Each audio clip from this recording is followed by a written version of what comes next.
Nathalie s'est réveillée à 5 heures du matin précise. Son réveil était pourtant réglé pour 6 heures.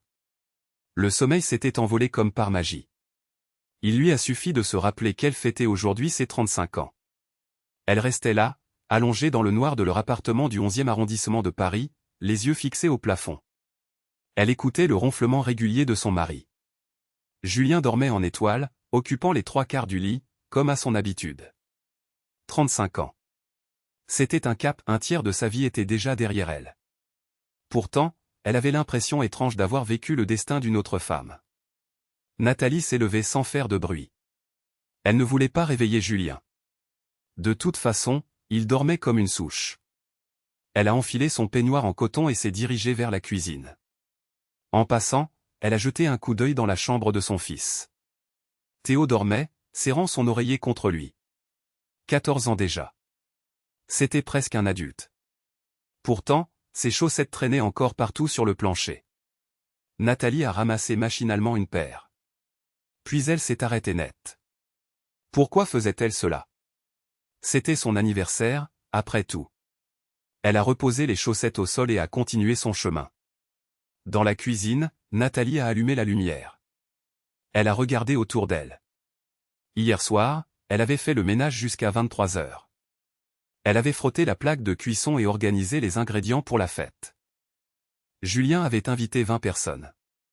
Sans lui demander son avis, bien sûr. Il lui avait simplement annoncé la nouvelle 3 jours plus tôt. Écoute, Nat, pour tes 35 ans, toute la smala vient à la maison. Ma mère, mes frères, tes parents aussi. Prépare-nous un vrai festin, quelque chose de digne de ce nom. Prépare un festin. Comme s'il s'agissait de faire 2 ou 3 sandwichs au jambon. On parlait d'un banquet pour 20 convives. Nathalie a mis la bouilloire en marche. Elle a sorti le poulet du réfrigérateur. Il fallait mariner la viande, éplucher les légumes, préparer le gâteau. Stop. Elle s'est figée, le couteau à la main. Pourquoi devait-elle cuisiner pour son propre anniversaire? Pourquoi Julien n'avait-il pas commandé un traiteur? Pourquoi ne l'avait-il pas invité dans un bon restaurant à Bastille? La réponse était simple. C'était plus pratique ainsi. C'était moins cher. Et surtout, Nathalie gérait toujours tout toute seule. Elle travaillait comme experte comptable dans une grande boîte de BTP. Elle gagnait plus que son mari. Mais elle arrivait quand même à tenir la maison, préparer les dîners, surveiller les devoirs de Théo, et l'emmener au foot. Julien travaillait comme commercial dans une concession automobile. Il rentrait à 20 heures. Il s'affalait immédiatement sur le canapé. « Je suis vanné », disait-il en allumant la télé. Et Nathalie? N'était-elle pas fatiguée? Elle se levait à 6 heures. Elle préparait le petit déjeuner. Elle déposait Théo au collège. Elle passait sa journée entière à jongler avec des chiffres et des bilans. Ensuite, elle récupérait son fils au club de sport. Elle faisait les courses au Monoprix. Elle restait en cuisine jusqu'à pas d'heure. Personne ne lui demandait jamais si elle était épuisée. Son téléphone a vibré sur le plan de travail. C'était un message de son amie Jeanne. « Joyeux anniversaire, ma puce. Alors, prête pour la fête? Quel est ton état d'esprit ?» Nathalie a esquissé un sourire amer. Elle a tapé sa réponse. « Je marine le poulet depuis 5 heures du matin. » C'est ça, le bonheur? Jeanne a envoyé un emoji qui lève les yeux au ciel. Encore toi qui fais tout, Nat. Quand vas-tu enfin apprendre à dire non? Quand? C'était une excellente question. Nathalie ne se souvenait plus du moment précis où elle était devenue la servante de sa propre famille. Cela s'était fait petit à petit. Très doucement. Au début, elle aidait juste. Elle préparait le dîner après le boulot. Elle rangeait l'appartement le week-end. Puis Julien a commencé à être de plus en plus fatigué. Son aide se résumait désormais à sortir les poubelles. 1 fois par semaine. Et seulement si elle le lui rappelait 3 fois. Puis, il y avait sa belle-mère. Françoise se considérait comme la maîtresse de maison, même si elle vivait à l'autre bout de Paris, vers Neuilly. Elle venait chaque semaine voir son petit-fils. Elle trouvait toujours quelque chose à redire. De la poussière sur un cadre. Une soupe pas assez salée. Une chemise de Julien mal repassée. Tu es une femme, Nathalie, lui disait-elle avec reproche. Tu dois veiller sur ton foyer. Mon petit Julien est habitué à l'ordre. Son petit Julien.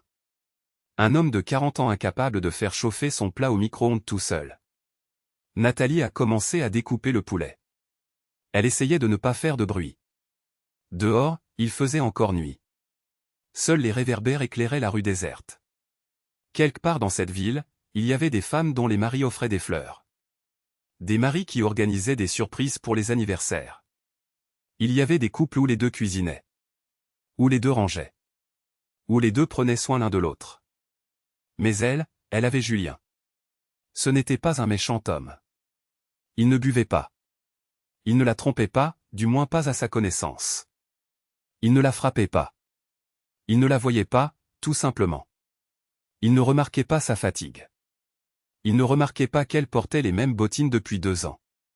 Tout l'argent était passé dans le dernier iPhone de Théo.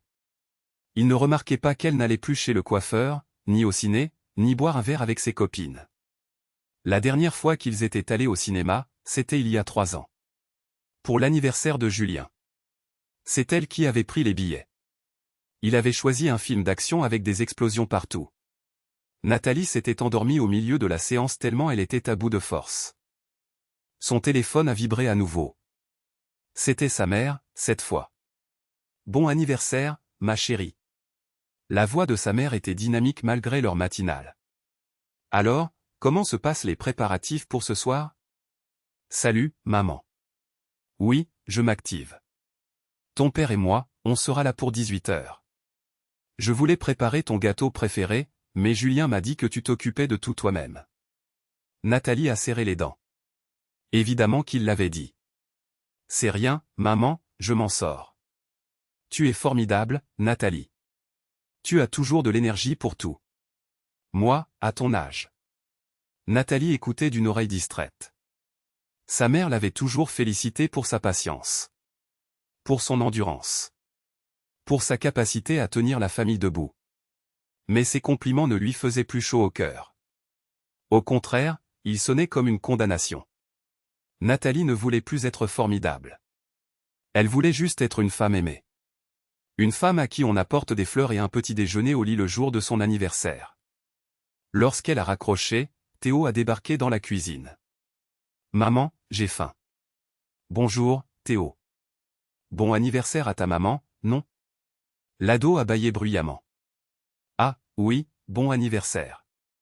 Bon, qu'est-ce qu'on mange? Nathalie a regardé son fils. Il était grand, costaud. C'était le portrait craché de son père. Et il était tout aussi inattentif. Elle a réalisé soudain qu'elle était en train d'élever un deuxième Julien. Un garçon qui penserait que les femmes sont là pour cuisiner, ranger et servir. Théo, fais-toi une tartine. Je suis occupé. Allez, maman, tu fais toujours le petit-déj normalement. Aujourd'hui, ce n'est pas normalement. Aujourd'hui, c'est mon anniversaire. Et je ne prépare pas le petit déjeuner, mais le dîner de fête. Le fils a grommelé quelque chose de mécontent. Il s'est traîné vers le frigo. Nathalie s'est remise à son poulet. Elle sentait quelque chose bouillonner en elle.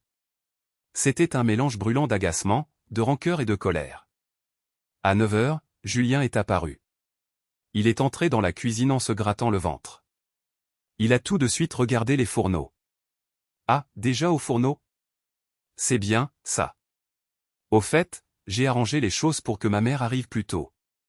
Elle veut t'aider à dresser la table. Nathalie s'est retournée vers lui. L'aider? Françoise n'aidait jamais. Elle commandait, critiquait et gênait le passage. Julien, et toi, qu'est-ce que tu as prévu de faire aujourd'hui? Son mari a haussé les sourcils, surpris. Comment ça, faire quoi? C'est moi qui ai invité les gens. J'ai tout organisé. Ah, au fait, il faut racheter du champagne et du rouge. Note-le pour ne pas oublier. Note-le pour ne pas oublier. Nathalie a senti un déclic dans sa tête. Julien, aujourd'hui, c'est mon anniversaire. Bah oui, je sais bien. C'est pour ça que j'ai invité tout le monde. Et mon cadeau? Il a bafouillé un peu. Ton cadeau? Ben, je ne l'ai pas encore acheté. Je pensais sortir vite fait avant que les invités n'arrivent. Je voulais te faire une surprise. Une surprise. Nathalie imaginait déjà Julien courir à la dernière minute dans le magasin de déco du coin. Il achèterait une boîte de chocolat industriel ou une crème pour les mains bas de gamme. Comme l'année dernière. Comme l'année d'avant. Je vois, a-t-elle simplement répondu.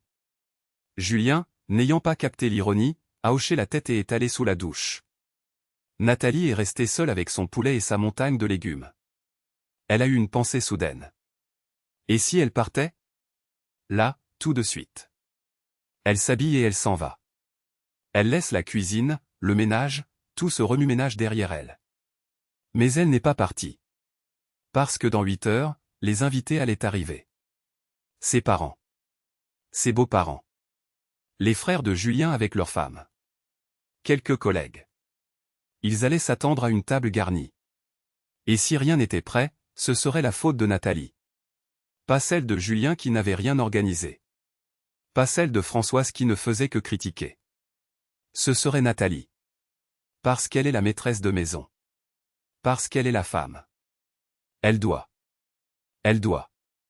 Elle doit. Vers 14 heures, Nathalie avait fini les plats principaux. Le poulet était au four. Les salades étaient au frais. Les pommes de terre étaient épluchées. Il ne restait plus qu'à mettre la table et à se changer.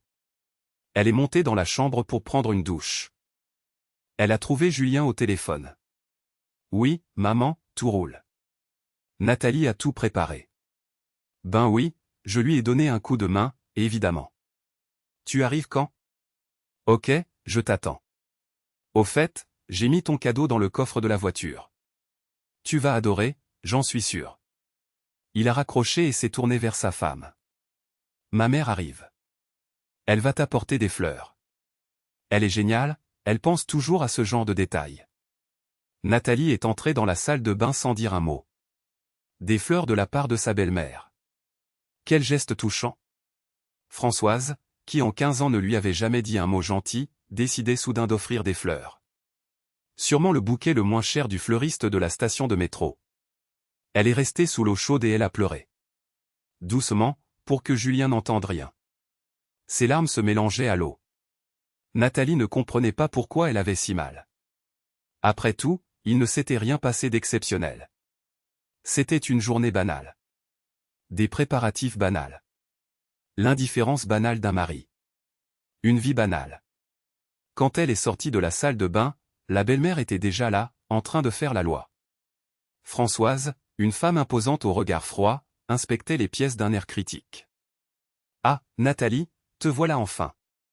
J'ai commencé à dresser la table. Tes assiettes sont poussiéreuses, tu devrais mieux les essuyer. Et la nappe est toute froissée. Tu n'aurais pas pu lui donner un coup de fer? Bonjour, Françoise. Julien a dit que tu avais tout fait. C'est bien. Tu sers au moins à quelque chose dans cette maison. » Nathalie a serré les poings. Elle est passée devant elle pour aller dans la chambre.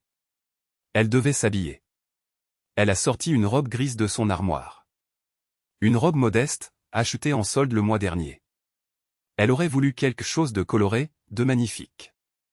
Mais il n'y avait pas de budget pour ça. Par contre, il y avait eu de l'argent pour les nouvelles jantes de la voiture de Julien. À 18 heures, les invités ont commencé à arriver. Les parents de Nathalie. Les frères de Julien. Les collègues. Tout le monde l'embrassait. On lui offrait des chocolats, des crèmes de jour, une bouteille de vin. Nathalie souriait. Elle remerciait. Elle installait tout le monde. Elle jouait son rôle d'hôtesse parfaite. Mais à l'intérieur, elle était nouée. Julien trônait en bout de table.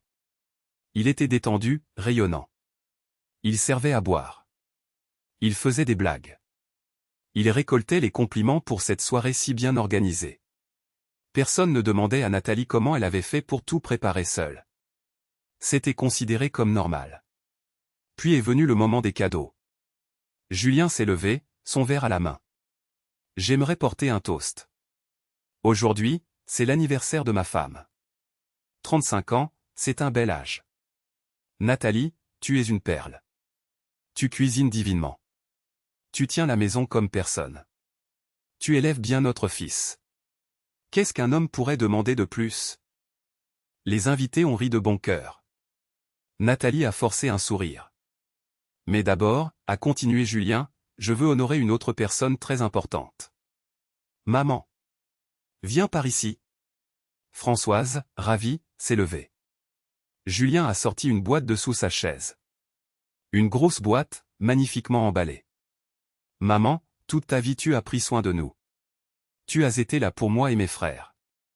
J'ai voulu te faire un vrai plaisir. Je sais que tu en rêvais depuis longtemps.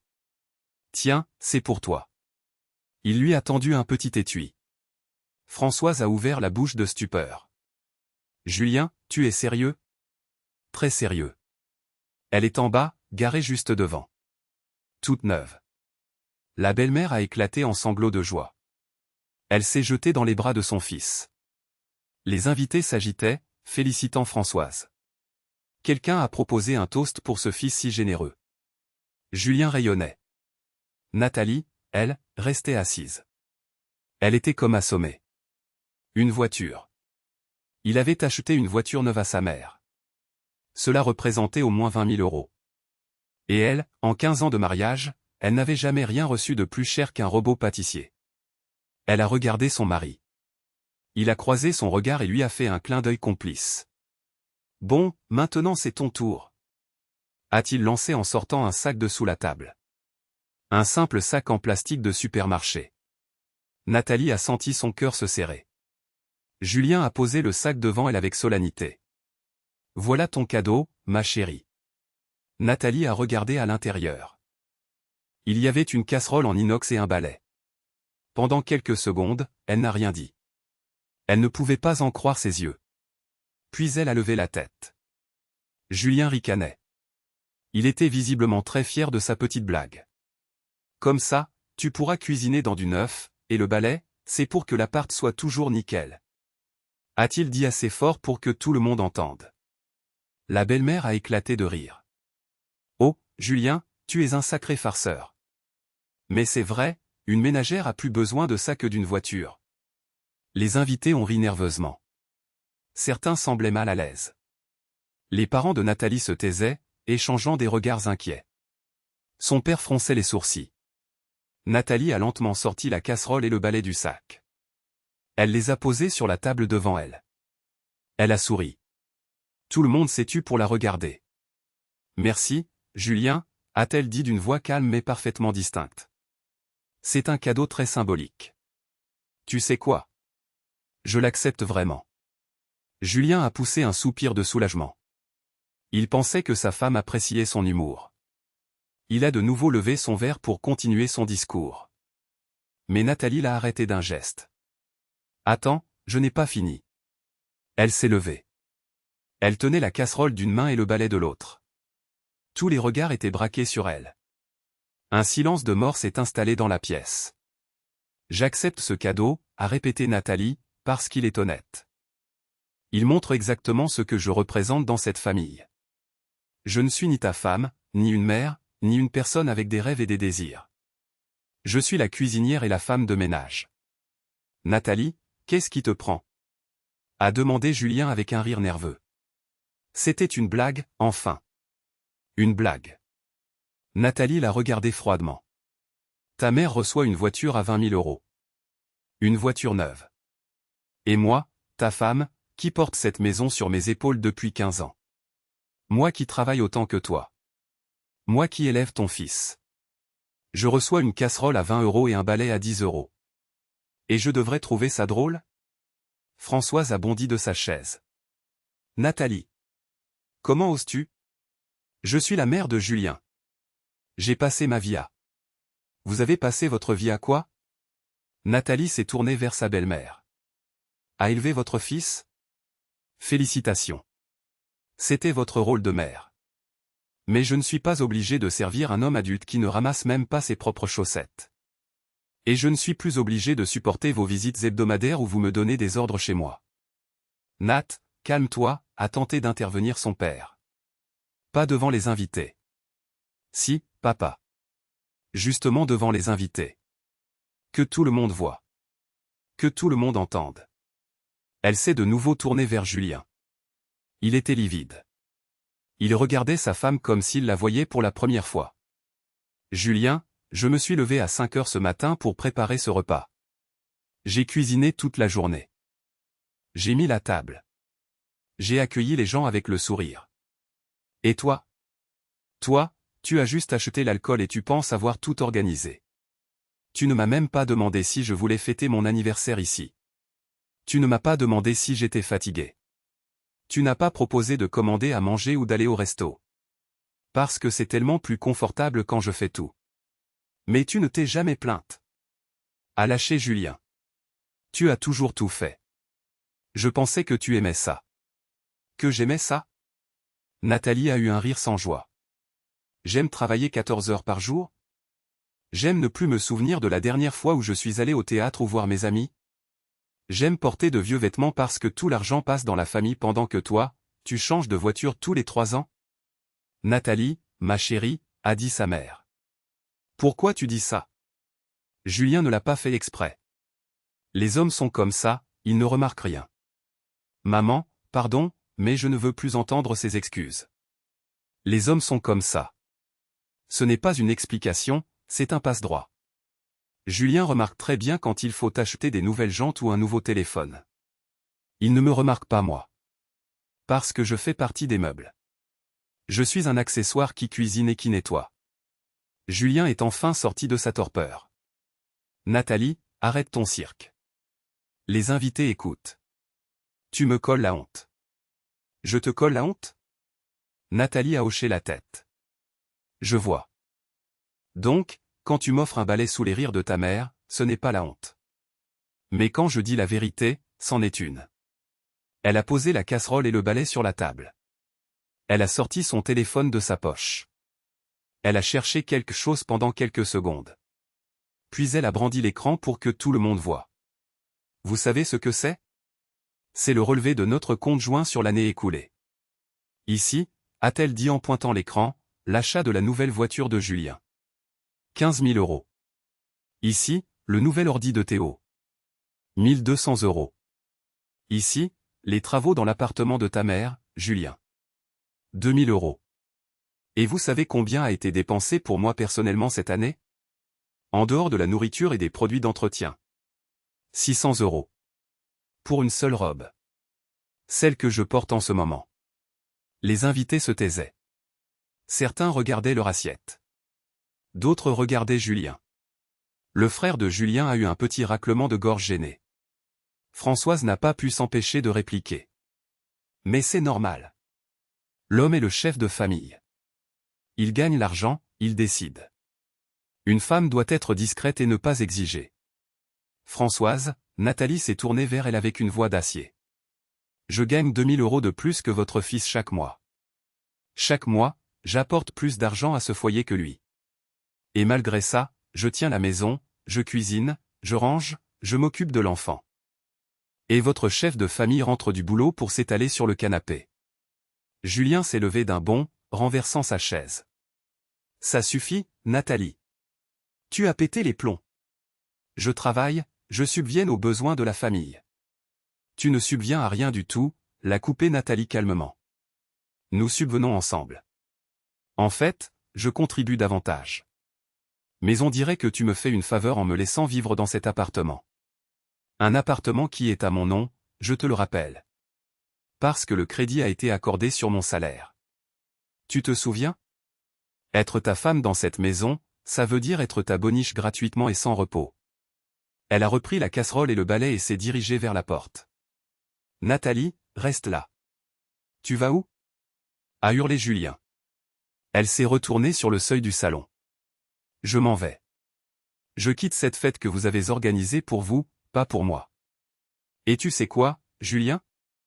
J'emporte mon cadeau. La casserole et le balai. Comme un symbole. Le symbole que je ne m'en servirai plus jamais pour toi. Désormais, ce sont tes outils de travail. Cuisine toi-même. Range toi-même. Lave ton linge toi-même. Peut-être qu'alors tu comprendras le travail et le temps que j'y consacrais. Tu es devenue folle. Françoise s'est précipitée vers son fils. Julien, elle n'a pas le droit. C'est inouï. Abandonner sa famille, ses invités? Je n'abandonne personne. Nathalie a regardé sa belle-mère. Je vais juste fêter mon anniversaire comme j'en ai envie. Sans cuisine, sans ménage, et sans votre compagnie. Débrouillez-vous. Il y a assez de nourriture. Vous laverez la vaisselle vous-même, pour changer. Elle est allée dans l'entrée. Elle a enfilé son manteau. Julien a couru derrière elle. Il lui a attrapé le bras. Nathalie, ne fais pas ça. Je ne te laisserai pas partir. Elle a dégagé son bras avec calme. Tu ne me laisseras pas? Julien, tu réalises ce que tu dis? Je ne suis pas ta propriété. Je suis un être humain. Une femme qui a des sentiments, des désirs et des limites. Et j'ai atteint ma limite aujourd'hui. Quand tu m'as tendu ce balai après avoir acheté une bagnole à ta mère. Ah, c'est pour la caisse que tu fais une crise. Julien a tenté de paraître compréhensif. Si tu veux, on t'en achètera une. Pas maintenant, mais dans 6 mois. Ce n'est pas une question de voiture, Julien, a dit Nathalie avec lassitude. C'est une question de respect. Tu ne me respectes pas. Tu ne m'as jamais respecté. Pour toi, je suis une aide ménagère bien pratique qui ramène aussi un salaire. Et j'en ai marre d'être pratique. Elle a ouvert la porte. Dans l'appartement, le silence était sépulcral. Les invités observaient la scène sans mot dire. Je pars pour une semaine, a dit Nathalie. Pendant ce temps, vous allez tous réfléchir. Demandez-vous si vous êtes prêts à changer d'attitude envers moi. Et moi, je vais réfléchir si j'ai envie de revenir dans cette famille. Nathalie, a crié Julien. Tu ne peux pas juste te barrer comme ça. Et moi? Et Théo? Qui va nous nourrir? Elle s'est retournée une dernière fois. Elle avait un sourire froid aux lèvres. Tu es un homme, Julien. Le chef de famille. Tu trouveras bien une solution. La porte a claqué. Nathalie s'est retrouvée sur le palier. Elle se tenait à la rampe. Ses mains tremblaient. Son cœur battait si fort qu'elle croyait qu'il allait exploser. Elle l'avait fait. Pour la première fois en 15 ans, elle avait dit tout ce qu'elle pensait. Pour la première fois, elle partait sans se retourner. Son téléphone a vibré. Un message de Jeanne. J'ai tout entendu, tu avais laissé ton appel ouvert sans faire exprès. Tu es une déesse. Tu es où? Viens chez moi tout de suite. Nathalie a tapé sa réponse. J'arrive. Elle est descendue. Elle a pris un taxi pour traverser tout Paris jusqu'à l'appartement de son ami. En chemin, sa mère l'a appelée. Ma chérie, tu es où? Qu'est-ce qui se passe? Tu ne veux pas revenir? On peut discuter calmement. Maman, j'ai fait ce que j'aurais dû faire il y a des années. Ne t'inquiète pas, je vais bien. Je vais chez Jeanne. Mais Nathalie. Maman, s'il te plaît, soutiens-moi. Juste soutiens-moi. N'essaie pas de me faire changer d'avis. Sa mère a marqué un silence. Puis elle a soupiré. D'accord. Je suis avec toi. Appelle-moi si tu as besoin. Jeanne l'a accueillie à bras ouverts. Grande, lumineuse, elle était l'opposé total de Nathalie. Divorcée, vivant seule, designer, voyageuse. Putain, tu l'as fait. S'est-elle exclamée avec admiration en l'installant sur le canapé. J'ai toujours su qu'il y avait une lionne en toi. J'attendais juste qu'elle sorte ses griffes. Jeanne, je ne sais même pas ce qui m'a prise. Je ne pouvais juste plus supporter. Et tu as eu raison. Mon Dieu, ça fait combien d'années que je te dis de plaquer ce type? Il ne te mérite pas. Nathalie a baissé la tête. Mais on est une famille. On a un fils. 15 ans ensemble. Nat, 15 ans, ce n'est pas une peine de prison. Si tu es malheureuse, il faut changer les choses. Pas subir jusqu'à la fin des temps. Le téléphone n'arrêtait pas de sonner. Julien a appelé 10 fois. Il envoyait des SMS furieux. Reviens immédiatement. Tu te comportes comme une gamine. Tu as gâché la fête à cause de tes caprices. Puis le ton a changé. Il est devenu suppliant. Allez, parlons un peu. J'ai peut-être eu tort, Nat. Arrête de bouder. Nathalie a coupé le son. Elle a posé le téléphone face contre table. Tu pars vraiment pour une semaine? A demandé Jeanne. Oui. J'ai besoin d'être seule. De réfléchir. De comprendre ce que je veux vraiment faire de ma vie. Alors on va aller à la maison de campagne de mes parents demain, dans le Vexin. Ils sont à Paris en ce moment, la maison est vide. C'est le calme plat, la forêt, personne. Parfait pour se retrouver. Nathalie a hoché la tête. Pour la première fois depuis des années, elle ressentait quelque chose comme un soulagement. Un immense poids venait de tomber de ses épaules. Oui, il y aurait des discussions difficiles. Peut-être un divorce. Des scandales.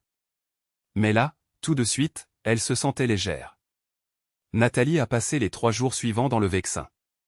Elle dormait jusqu'à midi. Elle se promenait dans les bois. Elle lisait les livres qu'elle avait laissés de côté depuis trop longtemps. Elle se préparait des repas simples. Pas des banquets pour 20 personnes. Juste une omelette, des tartines. C'était le bonheur pur. Elle n'allumait son téléphone qu'1 heure par jour. Les messages de Julien étaient d'abord pleins d'indignation, puis de plainte. Théo ne veut pas manger de pâtes, il dit que c'est dégueu. Elle est où, la lessive? J'ai un rendez-vous demain et ma chemise est toute froissée. Comment on repasse ça? Pas un seul pardon. Pas un seul j'ai eu tort. Juste des plaintes sur le fait que la vie sans elle était inconfortable. Sa mère appelait tous les jours. Elle demandait des nouvelles. Elle ne la poussait pas à revenir. Elle lui offrait juste son soutien. Son père restait silencieux, mais sa mère lui a dit qu'il était du côté de Nathalie. Ton père a dit qu'il avait envie de mettre une baffe à Julien depuis longtemps pour la façon dont il te traite. Le 4e jour, Théo a appelé. Maman, tu rentres quand? La voix de son fils semblait perdue. Je ne sais pas encore, Théo. Comment ça se passe? Maman, c'est bizarre ici. Papa ne sait rien cuisiner. Mamie Françoise est venue, elle a fait à manger, mais elle s'est disputée avec papa. Elle lui a dit qu'il était un ingrat. Et puis? Et puis quoi? Maman, c'est vrai que tu ne reviendras pas? Nathalie s'est tue un moment. Théo, réponds-moi franchement.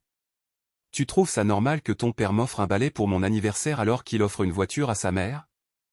Silence à l'autre bout du fil. Théo? Je n'y avais pas pensé. Je croyais que c'était une blague. Tu as trouvé ça drôle? Non, a dit le fils tout bas. Non, j'étais gêné. Mais je me suis dit que tu ne dirais rien. Tu comprends toujours tout, d'habitude. Théo, ce n'est pas parce que je me taisais que je n'avais pas mal. C'est juste que je ne le montrais pas. Mais tu sais ce que j'ai compris ces jours-ci? Le silence et la patience ne sont pas des vertus. C'est le chemin pour se perdre soi-même. Maman, je suis désolé. C'était la première excuse venant d'un membre de sa famille. Nathalie a senti une boule monter dans sa gorge. Merci, mon grand. Je te demande pardon aussi pour la scène devant tout le monde. Mais je devais le faire, tu comprends?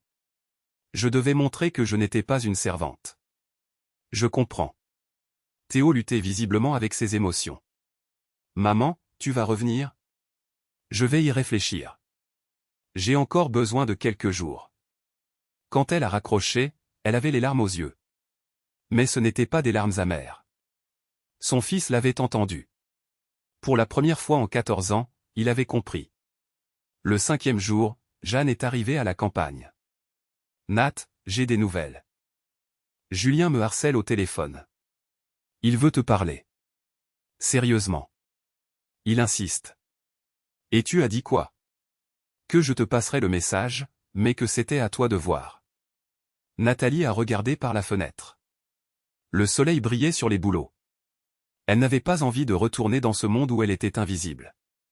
Qu'il vienne ici, a-t-elle dit. S'il veut vraiment parler, qu'il fasse le déplacement. Je ne remettrai pas les pieds dans cet appart pour que tout recommence comme avant. Julien est arrivé le lendemain soir. Nathalie l'a regardé sortir de la voiture depuis la fenêtre. Il avait l'air chiffonné, fatigué. Il ne ressemblait plus du tout à l'homme arrogant qui lui offrait un balai une semaine plus tôt. Elle est sortie sur le perron. Ils sont restés l'un en face de l'autre. Pour la première fois en 15 ans, Nathalie n'a pas couru vers lui. Elle n'a pas souri pour effacer le malaise. « Salut », a dit Julien. On peut parler? C'est pour ça que tu es là. Ils sont entrés. Ils se sont assis dans la cuisine, autour d'une vieille table en bois. Julien est resté silencieux longtemps. Il faisait tourner sa tasse de thé entre ses mains. Je ne sais pas par où commencer, a-t-il fini par lâcher. Par des excuses, par exemple. Il a levé les yeux vers elle. Pardon. Je n'imaginais pas que tu le prendrais comme ça. C'était juste pour rire. Julien, stop. Nathalie a levé la main. Si tu es venu pour te justifier et me dire que j'ai mal compris, tu peux repartir. Je n'ai pas besoin d'explications sur ton humour douteux. Je veux savoir si tu réalises ce qui se passait toutes ces années. Julien s'est de nouveau tu. Puis il a soupiré. Cette semaine a été un cauchemar. Je ne savais pas où étaient les trucs. Je ne savais pas comment lancer la machine. J'ai cramé 2 poêles en essayant de me faire des œufs. Théo a mangé des sandwichs jusqu'à ce que ma mère vienne faire des provisions. Et là, elle a commencé à m'engueuler. Elle m'a dit que j'étais un enfant gâté. Que je m'étais marié et que j'avais tout déchargé sur toi. On s'est disputé. Elle m'a dit que je me comportais comme un idiot et elle est partie. Nathalie écoutait sans rien dire. Et j'ai compris, a continué Julien. J'ai compris que je ne savais pas comment je vivais. Enfin, je travaille, je rentre, et tout est prêt. Le dîner est sur la table. Les fringues sont propres. Les factures sont payées. Je pensais que c'était juste le cours normal des choses. Que c'était ça, la vie. Et maintenant, je vois que non. Il a hoché la tête. Nathalie, j'ai déconné. Je ne t'ai pas estimé à ta juste valeur. J'ai pris tout ce que tu faisais pour acquis. Et ce cadeau. Mon Dieu, je pensais vraiment que c'était marrant. Une casserole toute neuve, c'est beau, non? Ma mère m'a dit que ça te ferait plaisir. Ta mère, a ricané Nathalie. Celle qui a reçu une voiture à 20 000 euros? Et elle pensait que je serais ravi avec une casserole à 20 balles? Je sais comment ça a l'air. C'est juste que j'avais promis cette voiture à ma mère depuis longtemps. Et pour toi, je voulais un truc utile. Utile. Nathalie a secoué la tête. Julien, tu fais la différence entre un cadeau et un outil de travail? Un cadeau, c'est pour rendre quelqu'un heureux. Toi, tu m'as offert du matos de pro. Comme si je n'étais pas ta femme, mais ton employé de maison. J'ai compris. J'ai vraiment compris. Il a tendu la main vers elle sur la table, mais Nathalie n'a pas bougé. Nat, reviens à la maison, s'il te plaît. On va tout changer. Changer quoi, exactement? Ben, je vais t'aider. Je vais faire le dîner parfois, ou on commandera. Je vais prendre une femme de ménage pour que tu n'aies plus tout à faire. Nathalie le regardait. Il pensait sincèrement que c'était suffisant. Qu'il suffisait d'engager quelqu'un pour que le problème disparaisse. Julien, tu n'as toujours pas saisi. Ce n'est pas qu'une histoire de ménage ou de bouffe. C'est une histoire de regard. Tu ne me vois pas comme une personne. Pour toi, je suis une fonction. La femme qui cuisine, la femme qui range, la femme qui ramène du fric. Mais qui suis-je, moi? Qu'est-ce que je veux? De quoi je rêve? C'est quand la dernière fois que tu m'as posé la question? Il est resté muet, désemparé. Tu vois. Et tu sais ce que je veux? Nathalie s'est levée pour aller à la fenêtre. Je veux qu'on me demande mon avis avant d'inviter 20 personnes. Je veux que mon anniversaire soit ma journée à moi, pas une excuse pour faire un banquet familial où je sers tout le monde. Je veux que mon mari sache quel café j'aime, quel livre je lis, à quoi je pense avant de dormir. Je ne veux plus être pratique. Je veux être aimé. Julien s'est approché d'elle. Je t'aime. Non. Nathalie a secoué la tête. Tu aimes le confort que je te crée. Mais tu ne me connais pas. Alors laissons-nous une chance de recommencer. Sa voix était chargée de désespoir. Je vais faire des efforts. Je vais apprendre à te connaître. Je vais changer. Ne pars pas. Nathalie s'est retournée. Julien, je ne peux pas te promettre que tout redeviendra comme avant. Parce que je ne veux plus que ce soit comme avant. J'ai beaucoup réfléchi ici. Ces dernières années, je n'ai pas vécu. J'ai existé. Boulot, maison, devoir. Je m'étais oublié. Je m'étais dissoute dans la famille au point qu'il ne restait plus rien de moi. Qu'est-ce que tu veux dire par là? Je veux dire que je ne reviendrai pas à l'ancienne vie. Si on reste ensemble, tout doit changer. Radicalement. Je suis d'accord, a dit Julien tout de suite. Dis-moi ce qu'il faut faire, et je le ferai. Nathalie a sorti son téléphone. Elle a ouvert une note qu'elle avait rédigée pendant son séjour. Bien. Écoute attentivement. Premièrement, on partage les tâches ménagères équitablement. J'ai fait une liste, cuisine, ménage, lessive, courses. On fait 50-50. Et non, la femme de ménage n'est pas la seule solution. Tu dois apprendre à le faire toi-même pour te rendre compte de ce que ça représente. Julien a acquiescé. Deuxièmement, les finances. On gagne à peu près la même chose. Je gagne même un peu plus. Mais c'est toi qui gères tout. C'est fini. Plus aucun achat de plus de 100 € sans en parler. Toutes les grosses dépenses se décident à deux. Et chacun de nous garde de l'argent de poche pour en faire ce qu'il veut. D'accord. Troisièmement, ta mère. Françoise ne vient plus toutes les semaines me donner des ordres. Si elle veut voir son petit-fils, elle l'invite chez elle ou elle prévient avant de passer. Et je ne tolérerai plus aucune critique. Si elle commence, tu l'arrêtes. Tout de suite. C'est ton rôle de mari. Julien a grincé des dents, mais il a dit oui. Quatrièmement, Théo. Notre fils a 14 ans et il ne sait pas se faire chauffer un plat parce que j'ai toujours tout fait. C'est terminé. Il apprend à cuisiner, à ranger sa chambre, à laver son linge. On ne va pas élever un autre assisté qui attendra que sa future femme soit sa boniche. C'est noté. Et enfin, cinquièmement. Nathalie a plongé ses yeux dans ceux de son mari. Une fois par semaine, j'ai mon temps à moi. Une soirée ou une journée entière où je fais ce que je veux. Voir mes amis, aller à la piscine, me balader. C'est non négociable. Pas de si tu es libre ou si Théo a besoin d'aide. C'est mon temps, et il est sacré. Julien a encaissé les conditions. Et si une seule de ces règles n'est pas respectée, a conclu Nathalie, je pars définitivement. Je ne vais plus attendre que tu changes. Soit tu changes maintenant, soit on arrête là. Je n'ai plus la force de vivre comme avant. J'ai compris, a murmuré Julien. Et je vais vraiment essayer. Nat, donne-moi une chance de te prouver que je peux être un autre homme. Nathalie a soupiré. Tu as ta chance. Mais sache que je ne me tairai plus. Si quelque chose ne me plaît pas, je le dirai. Si tu retombes dans tes vieux travers, je te le signalerai. Et si ça ne bouge pas, je m'en irai sans aucun regret. Ils sont rentrés à Paris le lendemain. Nathalie a prévenu qu'elle resterait chez Jeanne encore quelques jours. Elle avait besoin de voir des actes avant de croire aux paroles. Julien n'a pas discuté. La première semaine, il a vraiment fait des efforts. Il préparait les dîners. C'était souvent un peu raté, mais il le faisait. Il faisait sa part de ménage. Une fois, il a même fait une lessive. Il a réussi à teindre la moitié des vêtements en rose parce qu'il n'avait pas trié les couleurs. Nathalie n'a rien dit. Il apprenait. Théo aussi faisait des efforts. Il a appris à se faire des pâtes et il rangeait sa chambre. Un soir, il s'est approché de sa mère et l'a serrée dans ses bras. « Pardon, maman, d'avoir été aussi inutile. »« Tu n'es pas inutile, mon fils.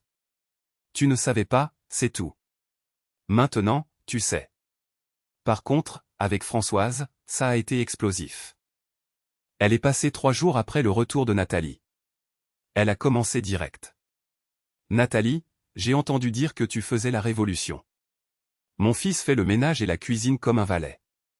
Ce n'est pas convenable. Un homme doit. » Françoise, l'a coupé Nathalie, calmement mais fermement. « Votre fils est un adulte. Il est capable de s'occuper de lui-même. Si vous voulez continuer à nous voir, arrêtez de vous mêler de notre vie de couple. Comment oses-tu me parler sur ce ton? Je vous parle sur le ton que vous méritez. Vous m'avez critiqué et rabaissé pendant 15 ans. C'est fini. Si ça ne vous plaît pas, la porte est là. » Françoise, furieuse, s'est tournée vers son fils. « Julien. Tu entends ce qu'elle me dit ?» Julien, à la grande surprise de Nathalie, s'est levé pour se mettre à côté d'elle. Maman, Nathalie a raison. Tu passes ton temps à la critiquer. Je t'ai demandé d'arrêter. Si tu n'es pas capable de respecter ma femme, viens nous voir quand elle n'est pas là. La belle-mère est partie en claquant la porte. Nathalie a regardé son mari avec étonnement. Tu as vraiment dit ça? J'ai promis de changer, non? A-t-il dit en haussant les épaules. Je commence par te défendre. J'aurais dû le faire il y a longtemps. Un mois a passé. La vie se réorganisait doucement. Julien oubliait encore parfois ses tâches, mais Nathalie le lui rappelait sans s'énerver. Théo devenait plus autonome. Et Nathalie? Elle commençait à se retrouver. Elle s'était inscrite à l'aquagym. Elle voyait Jeanne tous les vendredis. Elle s'était acheté une magnifique robe vert émeraude. Pas une robe grise et pratique. Une robe éclatante qu'elle voulait depuis longtemps. Un soir, Julien a posé une boîte devant elle. C'est quoi? A demandé Nathalie. Ouvre. Elle a ouvert la boîte. À l'intérieur, il y avait des clés de voiture. Elle a regardé son mari, perplexe. C'est pour ta voiture. J'ai revendu celle que j'avais achetée à ma mère. Elle n'a pas fait d'histoire après qu'on a discuté. Elle a fini par dire que ce n'était pas juste qu'elle ait une voiture et pas toi. Alors voilà, c'est la tienne. Elle n'est pas neuve, mais elle est très bien. Nathalie regardait les clés sans dire un mot. Ça n'efface pas le coup de la casserole, a ajouté Julien. Rien n'effacera ça. Mais je veux te montrer que tu comptes. Que je t'estime. Elle a levé les yeux vers lui. Ils étaient embués de larmes. Merci. Le soir, ils ont pris le thé dans la cuisine. Julien a découpé un gâteau acheté à la pâtisserie. Pas un gâteau fait maison. Et c'était parfait comme ça. Dis, Nat, tu voulais vraiment partir? A-t-il demandé tout bas. Ce jour-là, pour ton anniversaire? Elle a réfléchi. Tu sais, sur le moment, je ne savais pas. Je savais juste que je ne pouvais plus rester là. Je devais partir pour ne pas me briser complètement. Et après, à la campagne, j'ai pensé au divorce. Sérieusement. Et qu'est-ce qui t'a retenu? Le fait que tu sois venu. Que tu aies demandé pardon. Sans chercher d'excuses. Sans m'accuser. Tu as juste admis que tu avais tort. C'était l'essentiel. Pour la première fois, j'ai vu que tu pouvais évoluer. Julien a pris sa main. Je ne veux pas te perdre. J'ai réalisé que je te perdais un peu plus chaque jour, sans m'en rendre compte. Je ne recommencerai plus. Nathalie a serré ses doigts. Ce n'est que le début, Julien. Il y a encore beaucoup de boulot. Mais si tu es prêt, on va y arriver. Ils sont restés là, main dans la main, sous la lueur de la lune qui passait par la fenêtre de la cuisine. La vie n'était pas devenue idéale, mais elle était devenue honnête. Sans silence pesant. Sans sacrifice inutile. Nathalie n'était plus invisible. Elle était elle-même. Fatiguée, mais forte. Blessée, mais prête à donner une chance. Une femme qui avait enfin appris à s'aimer. Quant à la casserole et au balai, ils étaient restés sur l'étagère du haut, dans le placard de l'entrée. Comme un rappel. Le rappel du jour où Nathalie avait cessé d'être pratique pour devenir libre. Et si jamais quelqu'un dans la famille oubliait la notion de respect, elle montrait simplement l'étagère du doigt. C'était bien suffisant. 6 mois plus tard, pour l'anniversaire de Julien, Nathalie lui a offert un paquet joliment emballé. Il l'a ouvert avec appréhension avant d'éclater de rire. C'était un bon pour un cours de cuisine pour deux. On va apprendre ensemble, a-t-elle dit. Comme des partenaires égaux. Julien l'a serré contre lui. Comme des égaux. Et c'était la vérité. Merci d'avoir écouté cette histoire jusqu'au bout. Si elle vous a plu, n'hésitez pas à vous abonner et à laisser un j'aime pour ne rien rater des prochaines vidéos. M.